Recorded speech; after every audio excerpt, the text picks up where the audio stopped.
កុម្មុយនីសជាកុងនិងយួនខាងជើងពិតជាថ្មិលអត្តសាសនាវាតែងធ្វើទារុណកម្មនិងកាប់សម្លាប់អស់ប្រសង់បំផ្លាញអស់វត្តអារាមជាទីសក្ការៈបូជារបស់ខ្មែរយើង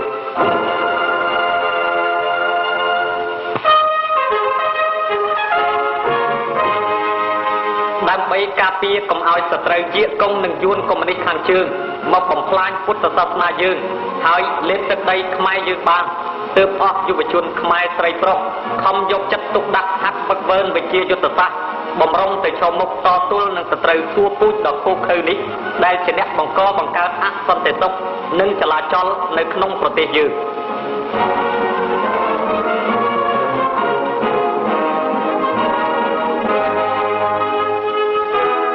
ព្រមគ្នាជាមួយយុវជនប្រុសស្រីអស់ពលរដ្ឋខ្មែរទាំងប្រទេសតាំងពីអាយុ18ឆ្នាំឡើងទៅបានរួបរวมគ្នាធ្វើជាយុទ្ធជនទាំងអស់ដើម្បីវាយកំទេចអាខ្មាំងសត្រូវឲ្យបានជ័យជំនះជាស្ថាពរ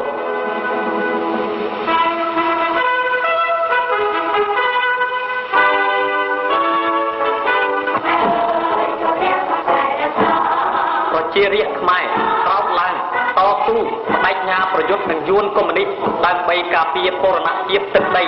និងការពារសេរីភាពឯករាជ្យរបស់ខ្លួនហើយតមុខឆ្ពោះទៅកាន់របបសាធារណរដ្ឋមានលទ្ធិប្រជាធិបតេយ្យពេញទី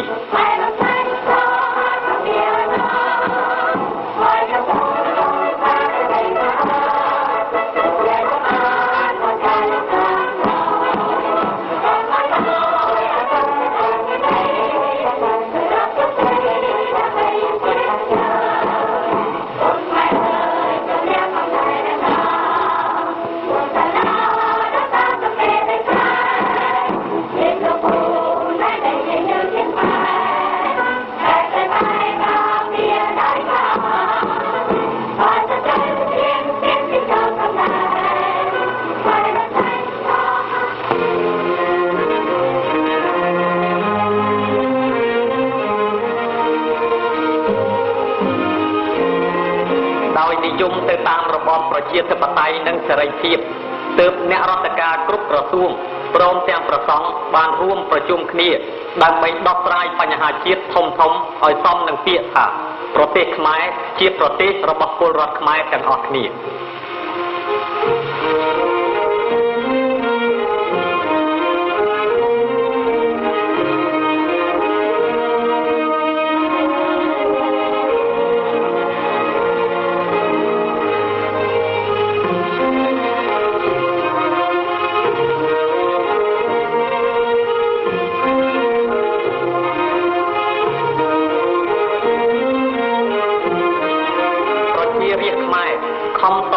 ការពារទឹកដី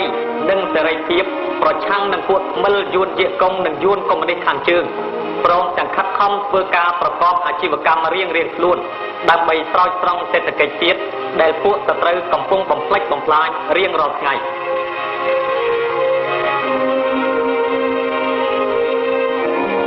ដោយប្រជារាស្ត្រខ្មែរខំប្រឹងប្រែងតស៊ូបានដូច្នេះ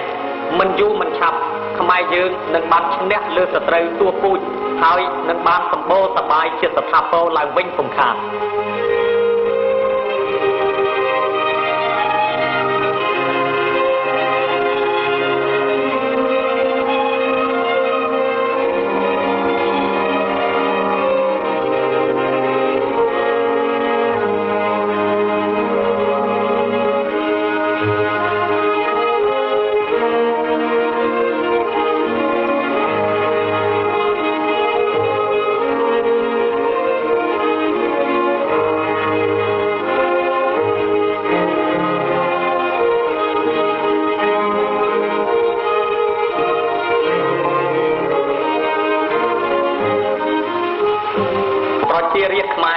និងពំភ្លេចដល់តែសោះចំពោះប្រទេសជាមិត្ត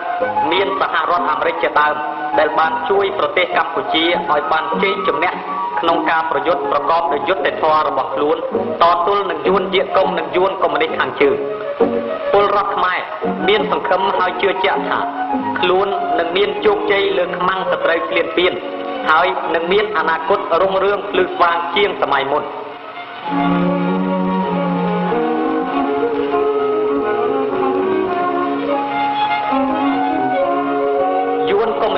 កុងនិងយួនខាងជើងហ៊ានចូលមករំលោភជិះជាន់លើប្រាសាទអង្គរវត្ត